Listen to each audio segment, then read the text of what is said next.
Africa, जहां जीवों की प्यास कभी बुझती ही नहीं।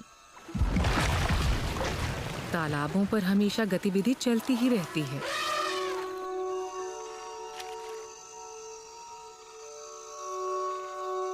ये हर किसी को आकर्षित करते हैं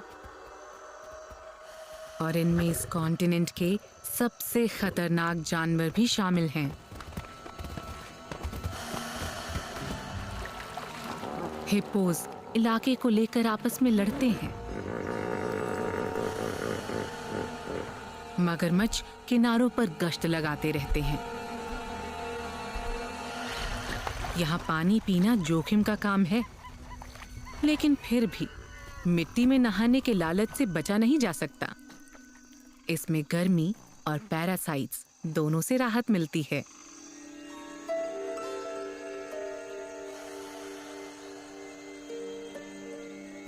कीचड़ में लौटने के बाद एक वॉर्टहॉग जरा लापरवाह हो जाता है। इसे शेरनी दिखती तो है, लेकिन देर से।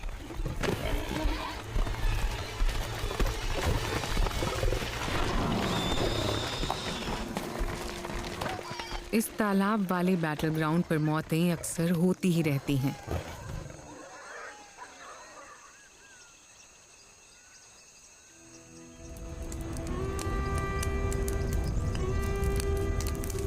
जल्दी ही खुराक का मिलना मुश्किल हो जाता है।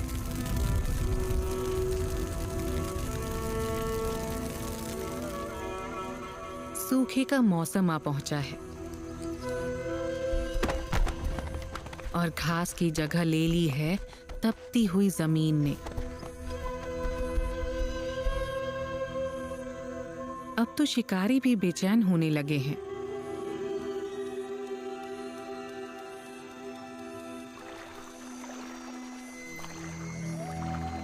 क्रीक की एक सूख चुकी तली में पक्षी बची खुची मछलियों को लेकर लड़ रहे हैं। सवाना में जिंदगी ऐसे ही कटती है, तो अब इन सब के लिए वक्त है यहाँ से आगे बढ़ने का।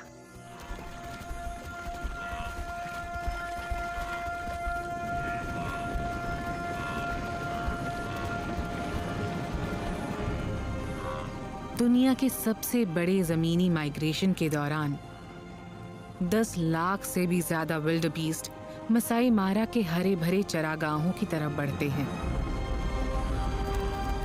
और इनके साथ हजारों हिरण और ज़ीब्रा भी हो लेते हैं।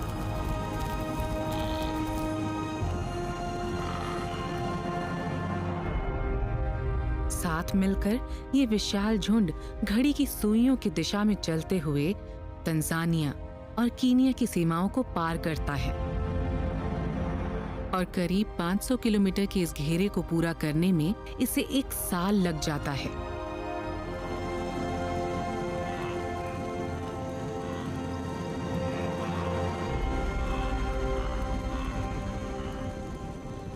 लेकिन अपने इस सफर के दौरान इन्हें मसाई मारा नदी को पार करना पड़ता है। इनकी ये फौज किनारों पर इकट्ठा हो जाती है। इसके बाद अफ्रीका में सबसे जबरदस्त वाइल्ड लाइफ बैटल होने वाला है।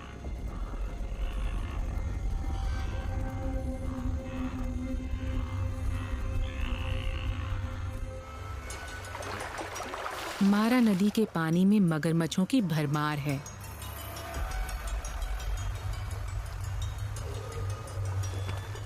नाइल क्रोकोडाइल्स दुनिया के सबसे बड़े मगरमच्छों में शुमार हैं।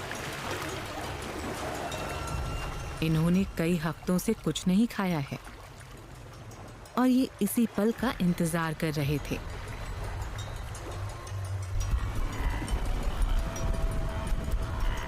इनसे ऊपर पसीने और डर की गंध नदी के किनारे पर उड़ती धूल से घुल मिल जाती है। विल्ड बीस्ट यहाँ इकट्ठा होने लगते हैं और इनकी संख्या लगातार बढ़ती जाती है।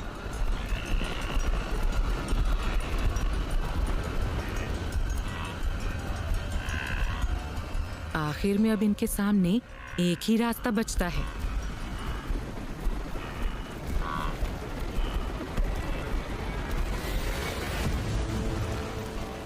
भूख प्यास से बेहाल इन जीवों के बीच भगदड़ मच जाती है।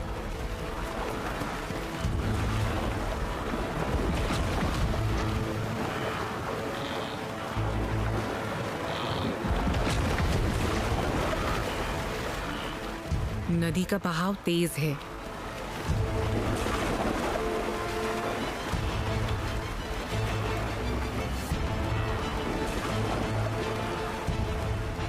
जब ये नदी के पार वाले किनारे की तरफ पहुंचने को जूझ रहे होते हैं तो मगरमच्छ हमला कर देते हैं।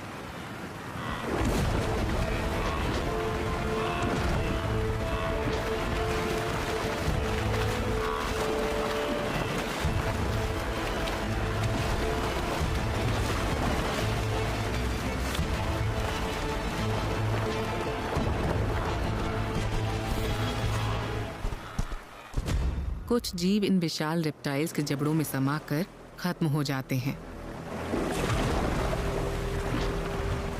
लेकिन बहुत से पानी के बहाव को समझ नहीं पाते। वो भ्रम और थकान की वजह से डूब जाते हैं और तब स्कैवेंजर्स उनके मांस की दावत उड़ाने आ पहुंचते हैं। ये जीव इस नदी के बैटलग्राउंड में जान दे बैठे हैं, जहां सिर्फ ताकतवर और किस्मत वाले ही कामयाब होते हैं।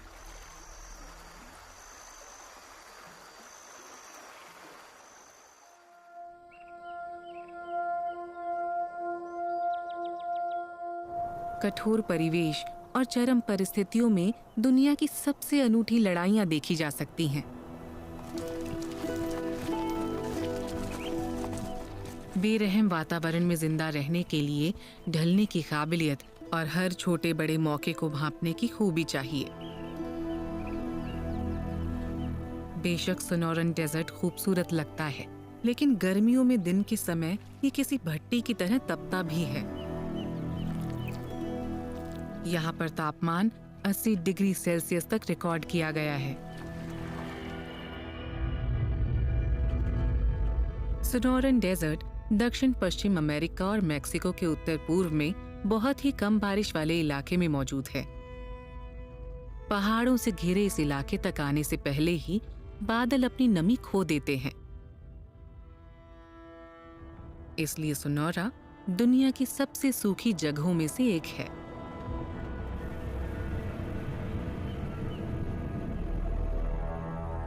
लेकिन फिर भी यहाँ जिंदगी फलती फूलती है।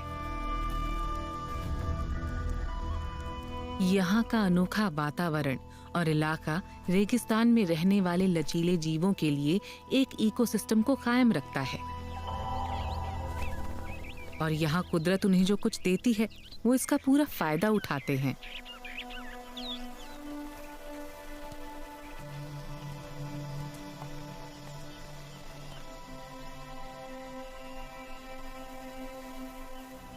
कुछ जीव तपती धूप से बचना बेहतर समझते हैं और जब ये शिकार करने निकलते हैं तो तारों की रोशनी का इस्तेमाल अपना रास्ता खोजने के लिए करते हैं।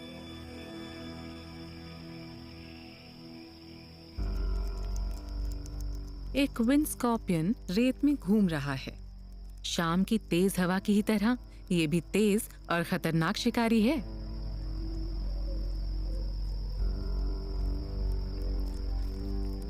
कैमल स्पाइडर भी कहलाने वाला ये जीव न तो मकड़ी है और न ही बिच्छू। ये तो दोनों का रिश्तेदार है। इसे बहुत खुराक भी चाहिए और लगातार ताकत भी। लेकिन आज रात बाहर निकलने वाला ये इकलौता शिकारी नहीं है।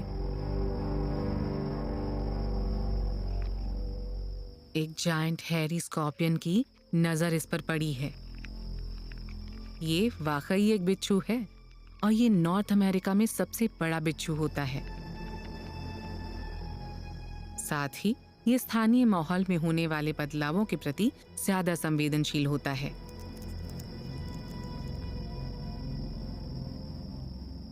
रात की हवा में होने वाली मामूली हलचल को भी इसके शरीर पर मौजूद बालों ने पता लगा लिया है और ये इस बात का संकेत है कि इसके लिए शिकार का मौका आ गया है।